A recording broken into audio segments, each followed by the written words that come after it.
सबसे बड़ा उपदेश यही है, नशा मत करो।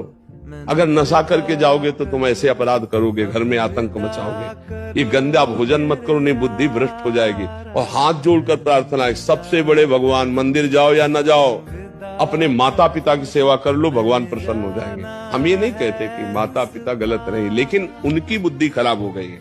वृद्धावस्था, तुम तो जवान हो, जैसे तुम छोटे थे तो तुम्हारी बुद्धि खराब थी, कहीं सोच कर दिया, कहीं लघुशंका कर दिया, कभी माँ ने तुमको डांटा, तुम्हारी सोच फेंकी लघुशंका। अब उनकी अवस्था है, बालवत अवस्था वृद्ध जनों की होती है, वो गाली दे सकते हैं, उनकी सेवा करो। और तुम छुड़वाना भी चाहो तो मैं तुम्हें नहीं छोड़ूंगा। तुम हमसे प्यार करो ना करो, हम तुमसे प्यार करते हैं। तुम हमारी तरफ देखो ना देखो, हम सिर्फ तुम्हारी तरफ देखेंगे। ये प्यार का विषय, ये भक्ति का विषय है। आज तुम्हारा समय कमजोर है, लेकिन आज का जो तुम बीजारोपण कर रहे हो धर्म का, भजन का, ये जब फलेगा तब आप निहाल हो जाओगे। इसलिए सबको हम ये शिक्षा दे रहे हैं कि कभी घबराओ मत, आज की परिस्थिति देखकर टूटो मत, तुम्हारा मंगल हारे नहीं। नहीं नहीं, ये शरीर रोगी हो सकता है, मैं रोगी नहीं हूँ। ये शरीर में पीड़ा है, मेरे में पीड़ा नहीं। तो मुझे भजन करना, मुझे भगवान की प्राप्ति करनी है, और भगवान मिल गए तो सब कुछ मिल जाएगा। खुली बात है, आज ज्ञान की कमी नहीं है, आज भजन की कमी है। कौन नहीं जानता कि राम नाम सत्य है, संसार झूठा है? कौन नहीं? जब गांव में कोई पधारता ना तो गांव के बड़े बुजुर्ग बूढ़े सब आके उसको समझाते हैं, भैया रो मत, यहाँ से सबको जाना है। कितना बढ़िया ज्ञान है। ए भाई, भगवान का भजन करो, थोड़े दिन की जिंदगी है। और जब लेके चलते हैं तो सब गाते हैं, राम नाम सत्य है। सत्य क्या है? भगवान का नाम सत्य, संसार झूठा है। तो भैया, ये ज्ञान का प्रयोग नहीं कर रहे। अगर प्रयोग कर ले तो सब भगवत प्राप्त हो जाए। सबके पास ज्ञान है, पर्याप्त ज्ञान है, पर्याप्त ज्ञान है। अगर उतना प्रयोग कर लो तो आगे का ज्ञान अपने आप आपके अंदर आ जाएगा। पर हम लोग अपने ज्ञान का प्रयोग नहीं कर पाते, भजन की कमी। खुली बात है, आज ज्ञान की कमी नहीं है, आज भजन की कमी है। कौन नहीं जानता कि राम नाम सत्य है, संसार झूठा है? कौन नहीं? जब गांव में कोई पधारता ना तो गांव के बड़े बुजुर्ग बूढ़े सब आके उसको समझाते हैं, भैया रो मत, यहाँ से सबको जाना है। कितना बढ़िया ज्ञान है। ए भाई, भगवान का भजन करो, थोड़े दिन की जिंदगी है। और जब लेके चलते हैं तो सब गाते हैं, राम नाम सत्य है। सत्य क्या है? भगवान का नाम सत्य, संसार झूठा है। तो भैया, ये ज्ञान का प्रयोग नहीं कर रहे।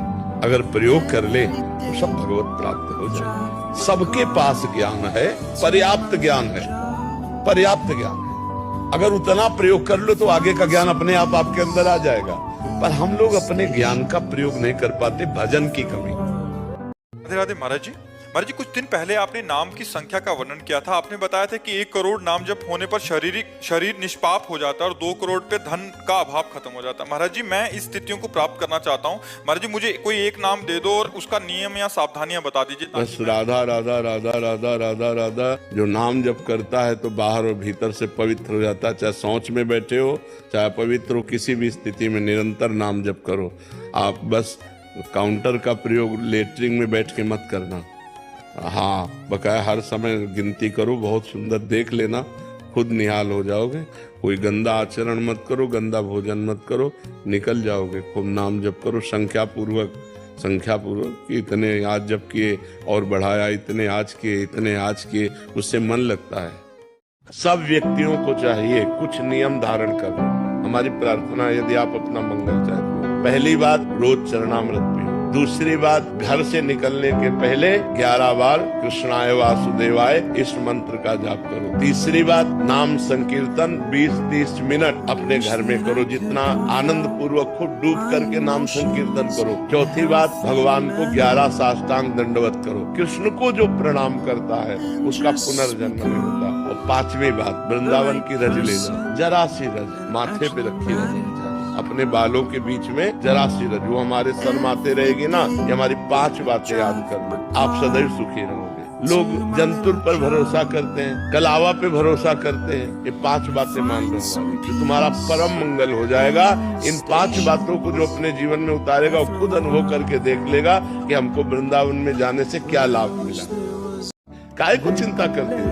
एकदम प्रसन्न हो जा और सब छोड़ और नाम जप कर और अब अच्छे आचरण।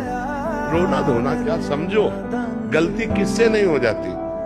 हम समझ रहे हैं कि पैर हम ठीक जगह रख रहे हैं और वहां फिसल गए, गलती हो गई, कोई बात नहीं, खड़े हो, अब संभाल करके चलो, अब गलती ना होने पाए।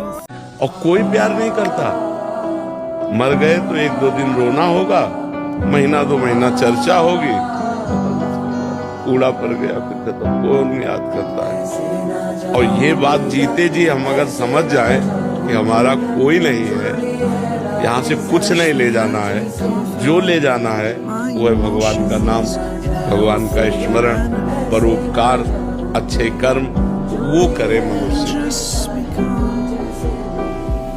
आप जी जान से किसी को प्यार करो, फिर आप देखो आपको कितना दुख मिलता है, सुख नहीं मिलता, कितना दुख मिलता है। अगर वो व्यक्ति किसी की तरफ देख भी लेगा तो आपके हृदय में जलन हो जाएगी। अब जैसे ये कहावत है ना कि जब ऊपर वाला देता है तो छप्पर फाड़ के देता है। यार विश्वास करो, यार विश्वास करो, हर बात उसकी निराली है, उसे जुड़ के तो देखो, उससे प्यार करके तो देखो। हम कैसे तुम्हें बताएं, अकेलापन बहुत अच्छा। लोग कहते हैं मैं अकेलेपन से उब रहा हूँ, हम कह रहे तुम्हें अकेलेपन में जीना नहीं आता, नहीं अकेलापन बहुत अच्छा। अपनी बस्ती में तो है यार, किसी का कोई डिस्टर्ब नहीं, किसी की कोई, और भगवान का चिंतन बनता है। अकेले में भगवान का भजन करने लगो तो इतना आनंद आएगा कि रोने लगोगे। पर वो थोड़ा भगवान से संपर्क अंदर से नहीं तो ऐसा लगता है प्रगट में कोई होना चाहिए। लेकिन सही पूछो, अकेलापन बहुत जीवन, सुंदर जीवन है, यदि आप उसे संभाल पाओ तो बहुत सुंदर जीवन है। किसी से कोई मतलब नहीं। किसी भी परिस्थिति में हम चिंता न करें क्योंकि भगवान है, किसी भी परिस्थिति में हम भय न करें क्योंकि भगवान है, किसी भी परिस्थिति में हम शोक न करें क्योंकि भगवान है। जो अपने संकल्प से 1 सेकंड में अनंत ब्रह्मांडों को रच सकते हैं, तो मेरे स्वामी मुझे शोकित क्यों होने देंगे, मुझे दुखी क्यों होने देंगे। वो मेरे लिए नई सृष्टि रच सकते हैं। तो अगर उन्होंने हमें दुख दिया है तो कोई मंगल विधान है।